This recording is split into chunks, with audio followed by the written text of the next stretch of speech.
Pourquoi les chiens creusent-ils des trous, et quelles sont les solutions pour y remédier? Notez 4,3 à 4 votes. C'est un article qui ne doit pas perdre de son mordant. Nous avons tous en tête l'image d'un chien en train de creuser dans le jardin, et même dans les bacs des jardinières sur les balcons des appartements. Ce comportement semble être avant tout instinctif de la part du chien.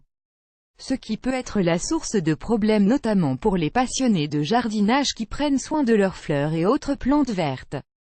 Plusieurs raisons justifient le fait que les chiens creusent des trous, certains pour se rafraîchir, car la profondeur du sol est fraîche en comparaison à la température ambiante d'une chaude journée d'été, parfois pour chasser des petits rongeurs, et des insectes rampants. Les chiens peuvent les sentir grâce à un odorat très développé, le manque d'exercice durant la journée, qui peut justifier une excitation du chien une fois en extérieur.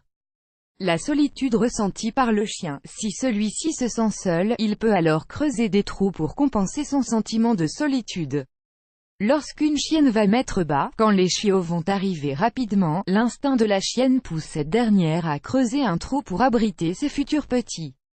Les chiots peuvent aussi creuser des trous pour tenter de découvrir leur environnement.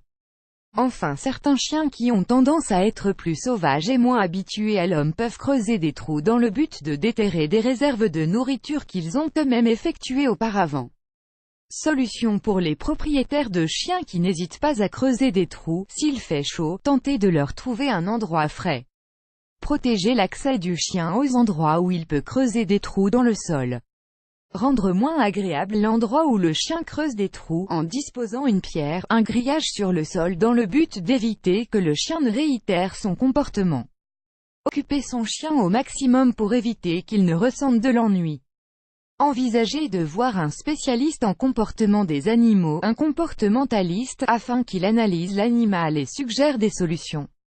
Source: Émilie Grenier, les-labrador.fr, photo: nosamileschiens.fr.